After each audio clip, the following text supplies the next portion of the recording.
Hello everyone, welcome again. So आज हम India GK में सुभाष चंद्र बोस, आईएनए और जो गवर्नर जनरल वगैरह रहे हैं, वाइसराय वगैरह, तो जो उनसे रिलेटेड एचएसएससी में जो प्रीवियस ईयर क्वेश्चन आए हुए हैं वो करेंगे। तो चलिए शुरू करते हैं। देखिए, फर्स्ट क्वेश्चन क्या गिवन है। सुभाष चंद्र बोस ने कांग्रेस के किस अधिवेशन के बाद इसके अध्यक्ष पद से त्याग पत्र दे दिया था? तो कौन सा अधिवेशन था जिसके बाद ये पहले क्या थे, अध्यक्ष थे कांग्रेस के, बाद में फिर त्याग पत्र दे दिया था? तो ये रहेंगे त्रिपुरी के। ठीक है। सुभाष चंद्र बोस वर्ष 1938 में कांग्रेस के अध्यक्ष हरिपुरा बनाए गए थे। कांग्रेस के अध्यक्ष कब बने? ये 1938 में हरिपुरा से।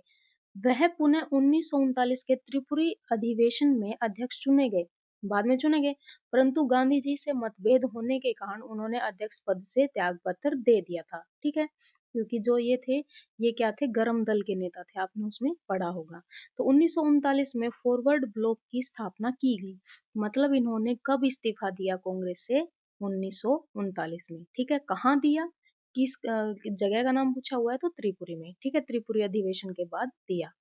नेक्स्ट क्वेश्चन देखिए, किसने इंडियन नेशनल आर्मी, ठीक है, आईएनए की फुल फॉर्म है, पता होनी चाहिए, इंडियन नेशनल आर्मी संगठित की? ठीक है, तो किसने स्थापना की, संगठित की? तो ये रहेंगे सुभाष चंद्र बोस। ठीक है, इंडियन आर्मी जो है हमारी, इंडियन नेशनल आर्मी, इन्होंने ही बनाई थी, सुभाष चंद्र बोस जी ने। ठीक है, तो इनकी स्थापना कब की इन्होंने, आईएनए की? द्वितीय विश्व युद्ध के दौरान दक्षिण पूर्व एशियाई देश सिंगापुर में कैप्टन मोहन सिंह तथा रास बिहारी बोस ने मिलकर की थी, परंतु इसे सुभाष चंद्र बोस ने वास्तविक रूप से संगठित किया। मतलब देखो, ऑप्शन में क्या गिवन है? सुभाष चंद्र बोस। तो हमने क्या जो इसमें टिक करना है? सुभाष चंद्र बोस। पहले इन्हें किसकी स्थापना की थी, किसने की थी इनकी, आईएनए की? तो जो कहाँ हुई थी? सिंगापुर में, कैप्टन मोहन सिंह और रास बिहारी बोस ने मिलकर की थी। लेकिन बाद में सुभाष चंद्र बोस ने इसे वास्तविक रूप से संगठित किया था। मतलब वो इसको इतने अच्छे से डेवलप नहीं कर पाए थे, जो बाद में आजाद हिंद फौज के रूप में परिवर्तित हो गया। इंडियन नेशनल आर्मी का फिर नाम बाद में इन्होंने क्या चेंज कर दिया था? आजाद हिंद फौज। सुभाष चंद्र बोस ने भारतीय स्वतंत्रता संग्राम में आईएनए का नेतृत्व किया।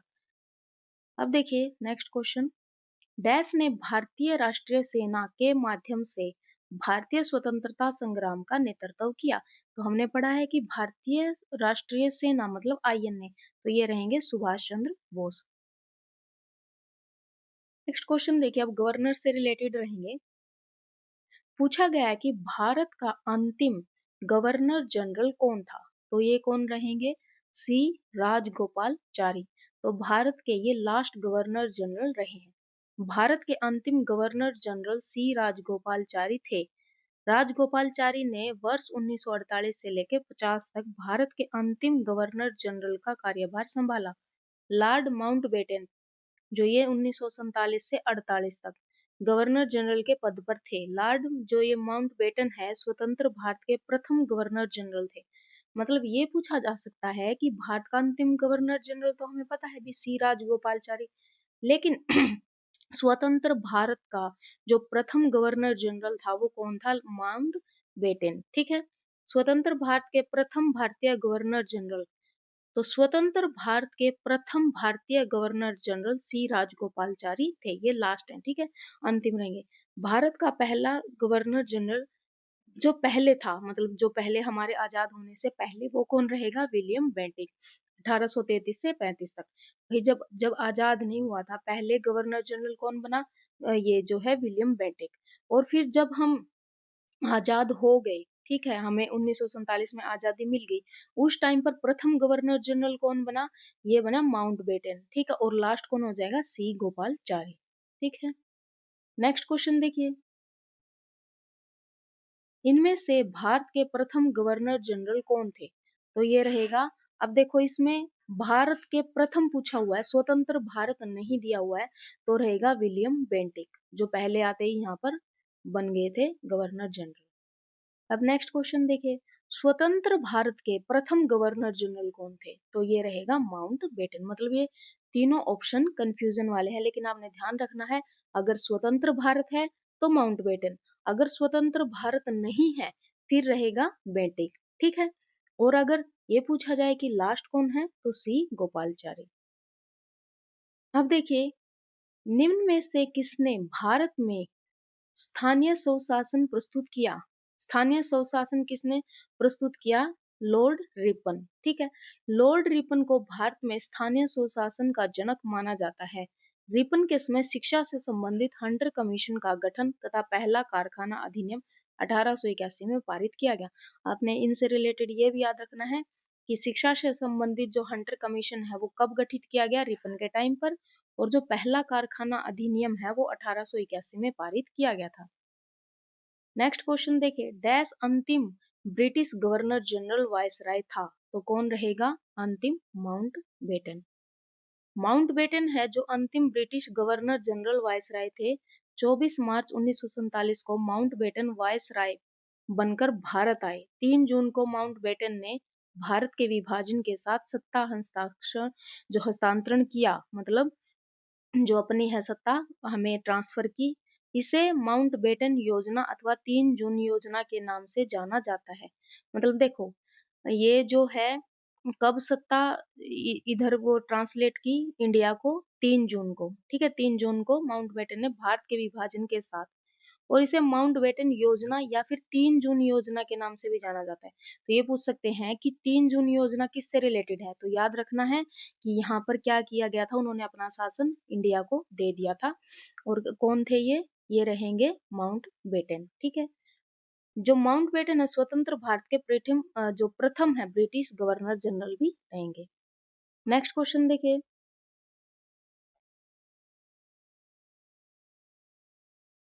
इल्बर्ट बिल विवाद के साथ कौन सा वायसराय जुड़ा था?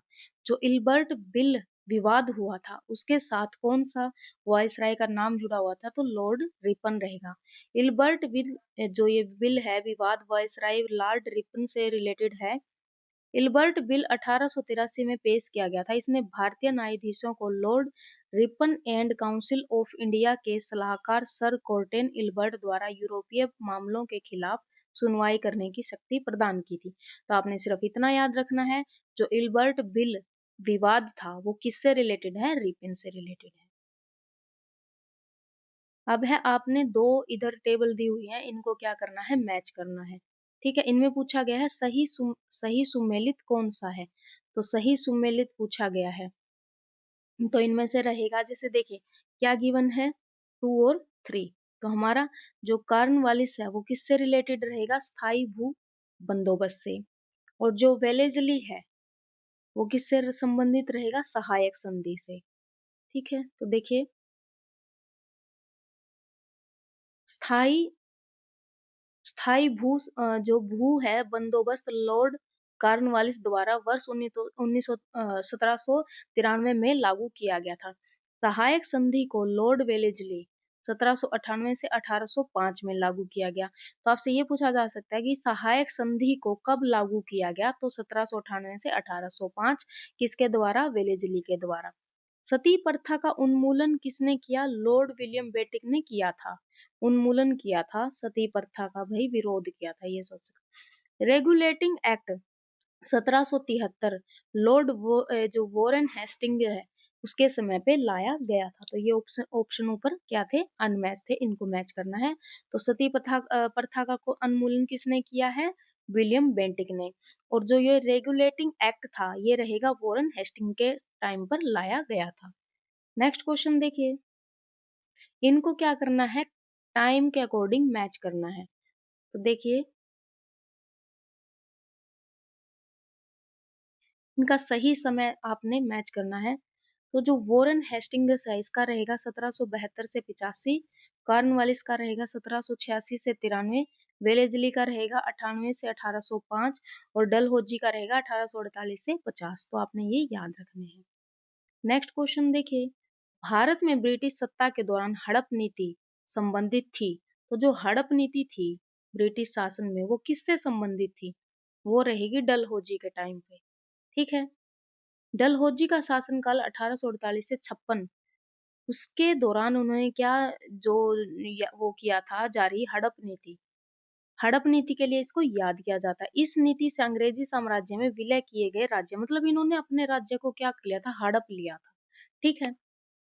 सतारा, ठीक है, सतारा जो राज्य था 1848 में हड़प लिया। जैतपुर व संबलपुर, ज्यादा से ज्यादा इसमें डिटेल में ये पूछा जा सकता है कि हड़प नीति के दौरान कौन से राज्यों को विलय कर लिया गया था।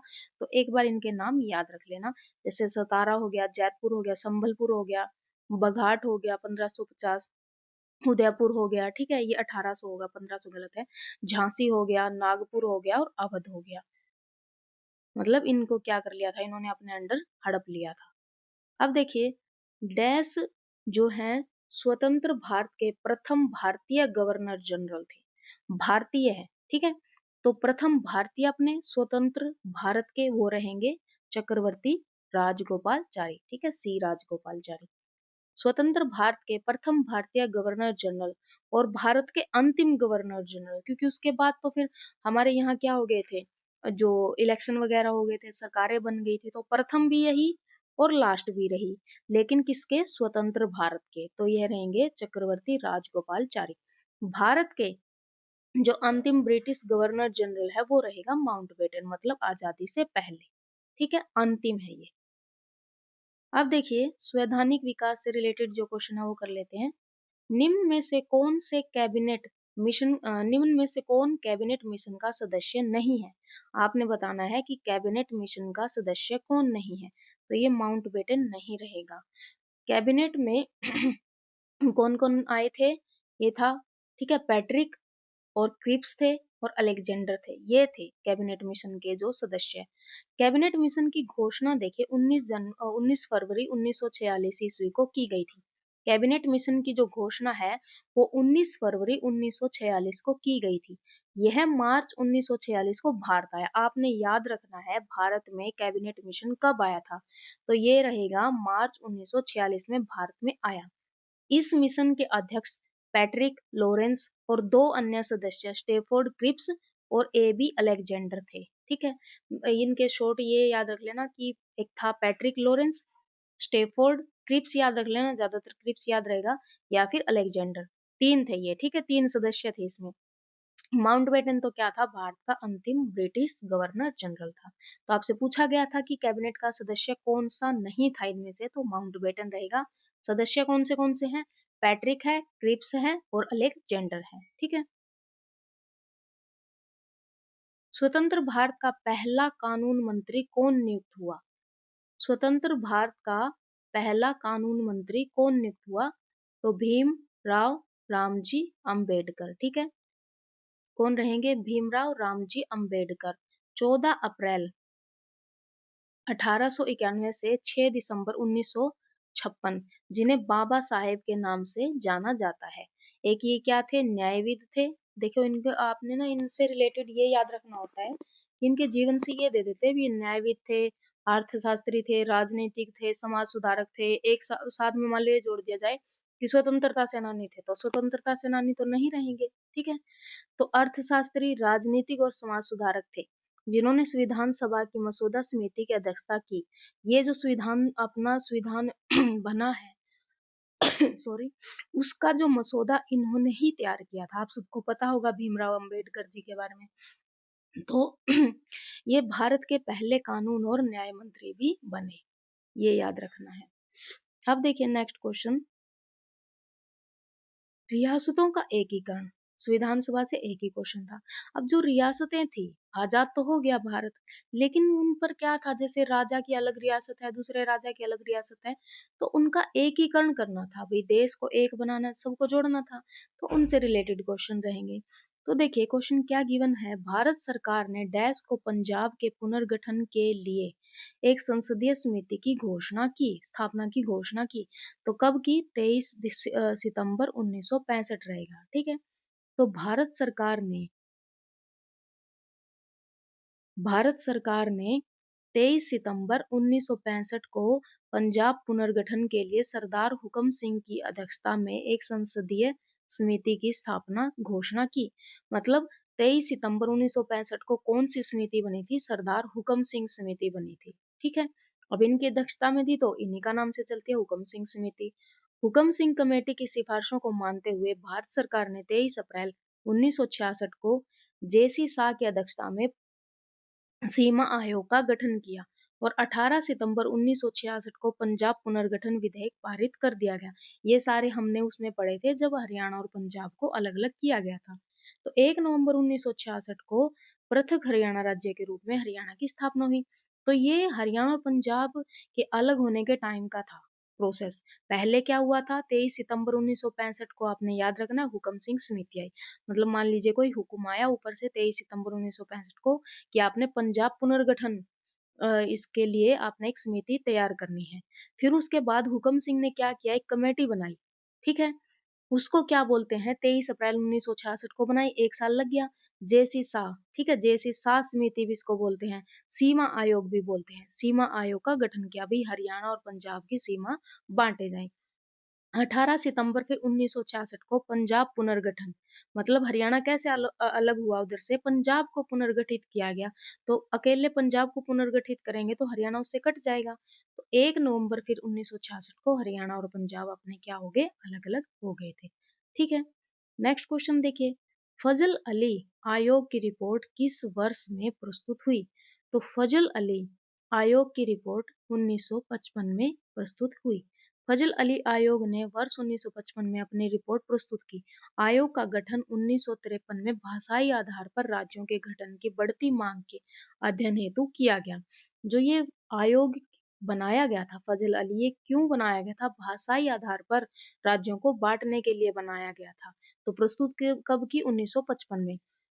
इस आयोग के अध्यक्ष फजल अली तथा सदस्य के एम पणिकर तथा एच एन कुंजरू थे। आपने ये याद रखना है, फजल अली जो ये कमेटी बनी थी, आयोग बना था, इसके सदस्य कौन थे? ये रहेंगे, एक तो फजल अली तो हो ही गया जिसके नाम पे है, फिर है पणिकर है, और ये क्या है, एच एन कुंजरू थे। आयोग की सिफारिश पर राज्य पुनर्गठन अधिनियम पारित किया गया, भी राज्यों को पुनर्गठित किया जाए, इनके जो अधिकार हैं, एरिया है, वो सारे बांटे जाएं।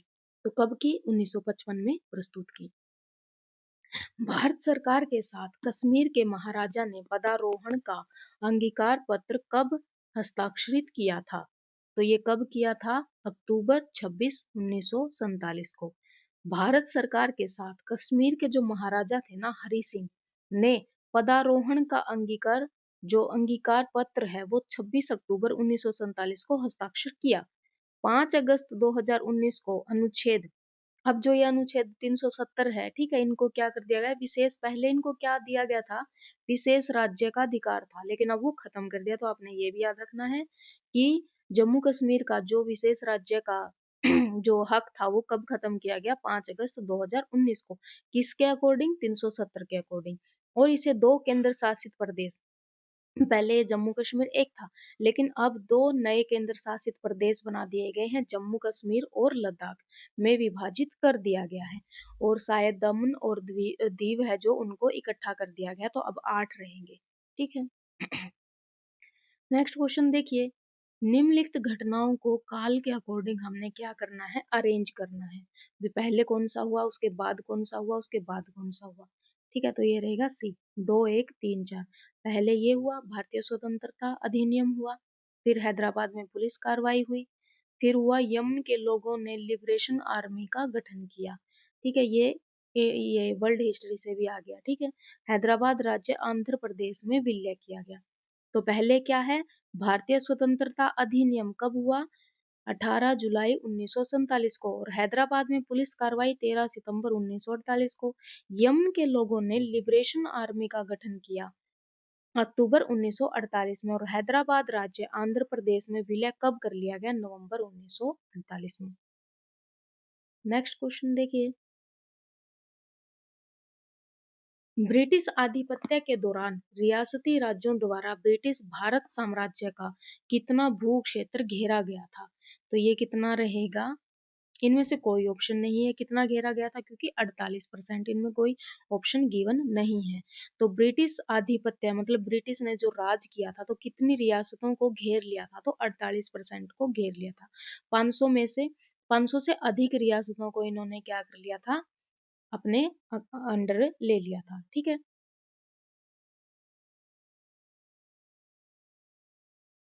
500 से अधिक रियासतें थी, उनका 80% हिस्सा इन्होंने अपने अंडर ले लिया था। तो आपने 48% याद रखना है, ठीक है, 80 नहीं 48%। अब देखिए जो ये एक्स्ट्रा क्वेश्चन है भाई, मतलब इस जो हमने टॉपिक पढ़े उनसे रिलेटेड ही हैं, तो इनको भी हम इसी में कवर कर लेंगे। स्वतंत्रता आंदोलन के दौरान आम जन को राष्ट्रवाद की भावना से भर देने वाले प्रसिद्ध देशभक्ति गीत सारे जहां से अच्छा हिंदुस्तान हमारा किसके द्वारा लिखा गया है? तो ये लिखा गया है मोहम्मद इकबाल के द्वारा, ठीक है। तो सारे जहां से अच्छा आपने याद रखना है, सारे जहां से अच्छा जो हमारा हिंदुस्तान हमारा गीत है वो मोहम्मद इकबाल द्वारा लिखा गया है। इसे औपचारिक रूप से तराना-ए हिंदू के रूप में जाना जाता है और इसे 1905 में लिखा गया था, तो ये आपने याद रखना है। गांधी जी ने किस धार्मिक ग्रंथ को अपनी माता कहा था? तो किसे कहा था गांधी जी ने? कौन से ग्रंथ को? अपनी भगवत गीता को। तो राष्ट्रपिता महात्मा गांधी जी ने धार्मिक जो ग्रंथ है अपना भगवत गीता को माता माना है। गांधी जी के अनुसार मानव जीवन ज्ञान, भक्ति और कर्म का समन्वय है और गीता इससे संबंधित समस्याओं का समाधान है। अब नेक्स्ट क्वेश्चन देखिए, बी आर अम्बेडकर के संदर्भ में निम्न में से कौन सा गलत है? देखिए इसमें ऑप्शन जो है सी गलत दिया हुआ है, मतलब यहाँ पर अगर आपसे क्वेश्चन पूछा जाता कि सही कौन सा है, इनके जीवन से संबंधित आपको 3 ये दिए गए हैं, इनमें से सही कौन सा है? तो सही रहेंगे पहला और तीसरा, कि इन्होंने अनाइलेशन ऑफ कास्ट और the problem of the rupee, रुपये से संबंधित जो प्रॉब्लम है ये पुस्तकें इन्होंने लिखी हैं। और उन्होंने 1936 में स्वतंत्र सर्म पार्टी इसका भी गठन किया था, मतलब स्थापित की थी। लेकिन इन्होंने क्या पूछा हुआ है कि गलत कौन सा है, तो यहाँ पर या तो ये मिस प्रिंट है, यहाँ पर क्या आना चाहिए? सही। अगर इन्होंने पूछा है कि गलत कौन सा है तो गलत ऑप्शन ये रहेगा, गांधी जी के अनुरोध में वे भारत छोड़ो आंदोलन के दौरान कांग्रेस में आए। तो बी आर अम्बेडकर जो है वो कांग्रेस में कभी भी नहीं आए थे, क्योंकि उनको विचारों में क्या था? मतभेद था। तो आपने ये देखना है कि यहाँ पर या तो ये मिसप्रिंट है, तो गलत की जगह यहाँ पर सही आएगा। अगर ऑप्शन गलत पूछा हुआ है तो ये रहेगा केवल कि गांधी जी के अनुरोध के कारण वे भारत छोड़ो आंदोलन के दौरान कांग्रेस में आए। लेकिन अगर यहाँ पर सही पूछा गया है तो सही रहेगा फर्स्ट और थर्ड। तो देखिए इसके बारे में पढ़ लेते हैं। तो फर्स्ट जो है हम यहाँ पर मान लीजिए सही मान के चलते हैं, ठीक है। तो सही रहेंगे पहला और तीसरा। तो देखिए क्या दिया है कि उन्होंने annihilation of caste and the problem of rupee नामक पुस्तकें लिखी, तो इन्होंने लिखी हैं। और इन्होंने पंजाब और हरियाणा, सॉरी पंजाब हरियाणा नहीं, भारत और पाकिस्तान के जो डिवाइड है उसके ऊपर भी पुस्तक लिखी हुई है और कास्टिज्म के ऊपर भी इन्होंने पुस्तक लिखी हुई है। और इन्होंने 1936 में स्वतंत्र श्रम पार्टी की भी स्थापना की है, लेकिन ये कभी भी कांग्रेस में नहीं आए, क्योंकि इनके विचारों में क्या थे? मतभेद थे। तो यहाँ पर मिसप्रिंट हुआ है। अब देखिए जो बी आर अम्बेडकर हैं उनका जन्म कब हुआ? 1891 में हुआ था। 1936 में इन्होंने इंडिपेंडेंट लेबर पार्टी, स्वतंत्र श्रमिक पार्टी का गठन किया।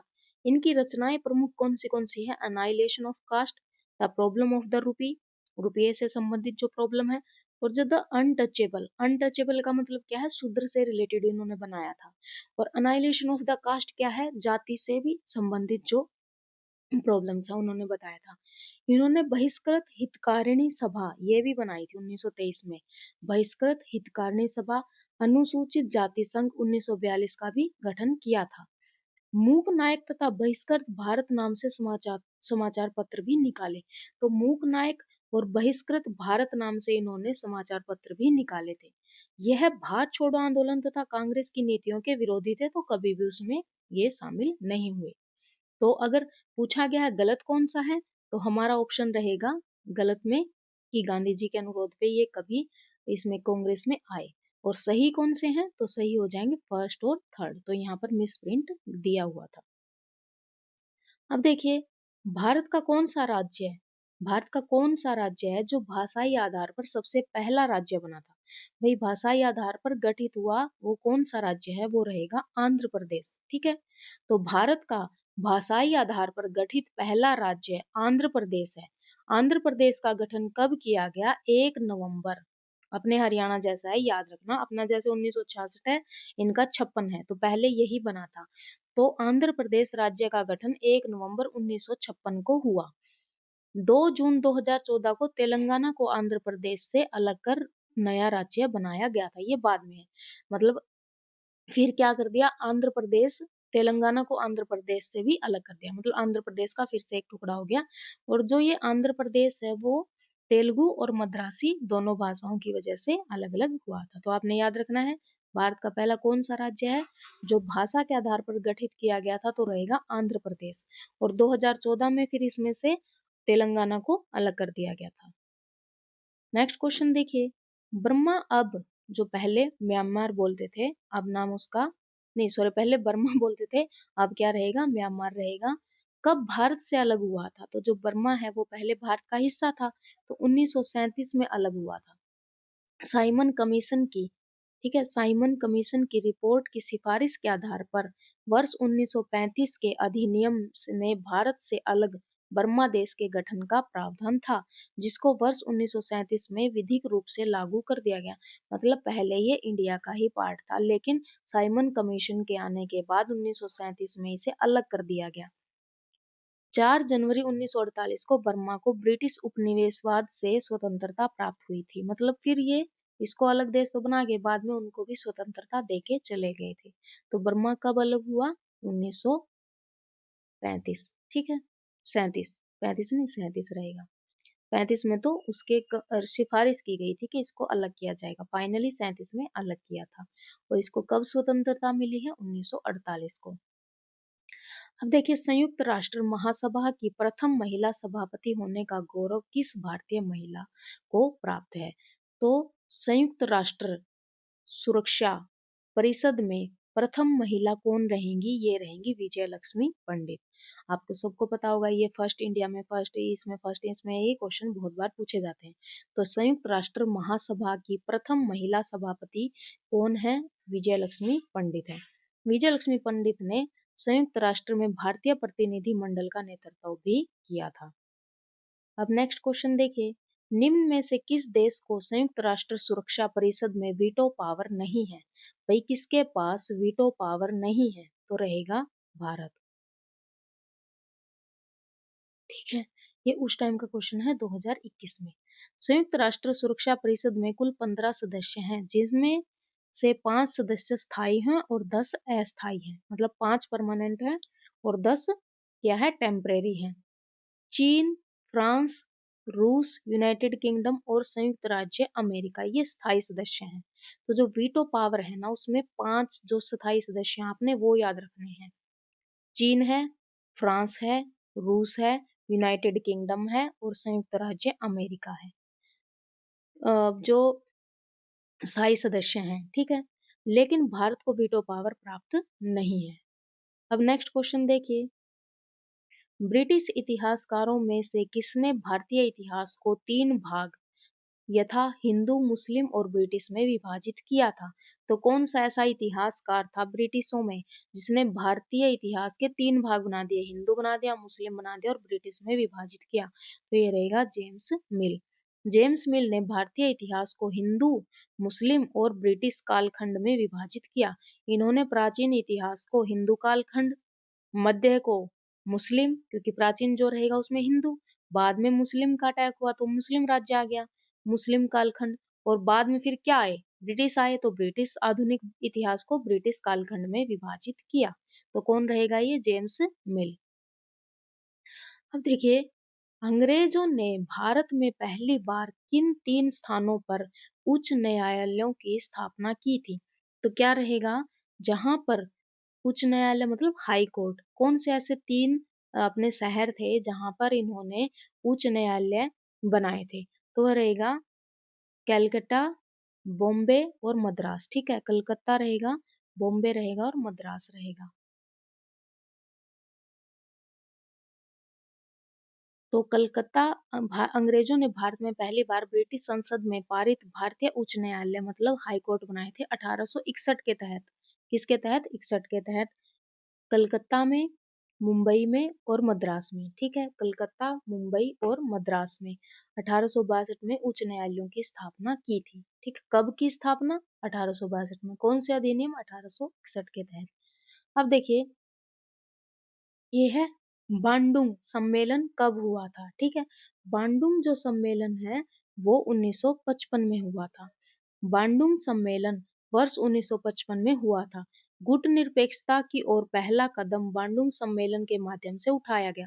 आपसे ये पूछ सकते हैं कि गुटनिरपेक्षता थी, उसकी तरफ जो पहला कदम है वो कौन से सम्मेलन के बाद उठाया गया? तो बांडुंग, जिसमें भारत के जो तत्कालीन प्रधानमंत्री थे जवाहरलाल नेहरू, अब्दुल नासिर, सुकर्णो और मार्शल टीटो जैसे नेताओं ने भाग लिया था।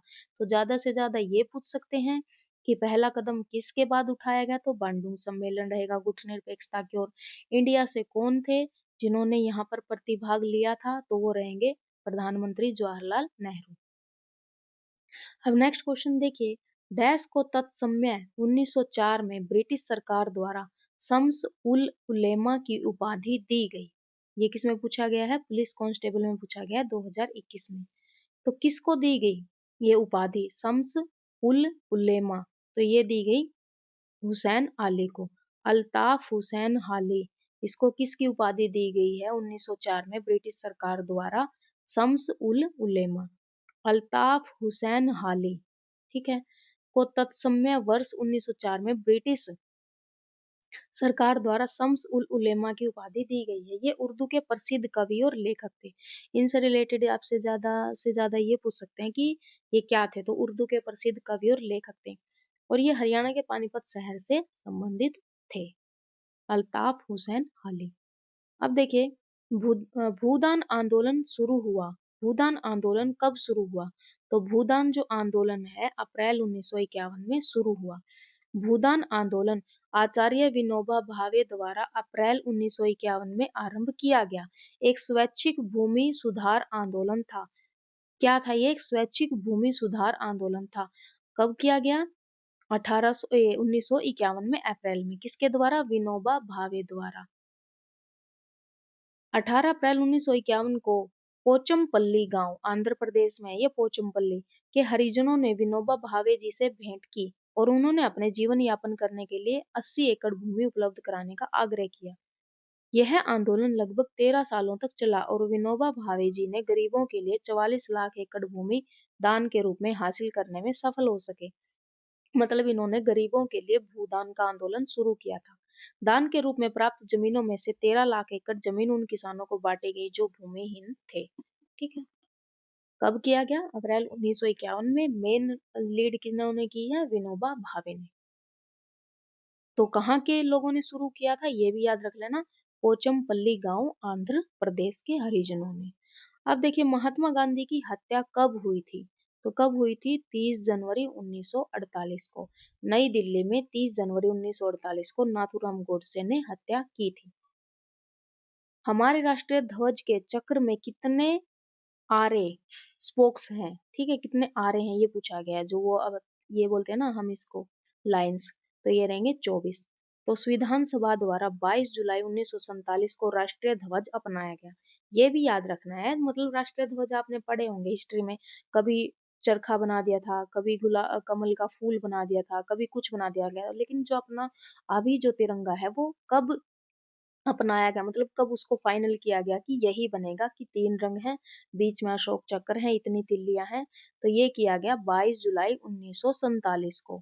ठीक है, राष्ट्रीय ध्वज अपनाया गया संविधान सभा द्वारा। यह 3:2 के अनुपात में, ये इंपॉर्टेंट है, आपने याद रखना है कि जो राष्ट्रीय ध्वज है अपना, उसकी लंबाई और चौड़ाई का अनुपात क्या है? तो आपको पता होना चाहिए 3:2 है। मतलब लंबा है 3 और चौड़ा है 2। ठीक है, 3:2 में लंबाई रेशो चौड़ाई है 3:2। इसमें 3 पट्टियां बनी हुई है अपनी। केसरिया है, सफेद और हरा रंग है। राष्ट्रीय ध्वज में के चक्कर में 24 तिल्लियां हैं। तो ये आरे मतलब स्पोक्स क्या है? तिल्लियां ही है। अब नेक्स्ट क्वेश्चन देखिए। नहीं, यहाँ तक हमारे कंप्लीट हो गए हैं। ठीक है, उसके बाद फिर हम भारत का भूगोल पढ़ेंगे। तो हमने क्या कवर किया है? जो प्राचीन भारत था, मध्यकालीन भारत था, और ये हमारा क्या कंप्लीट हो गया है? आधुनिक भारत।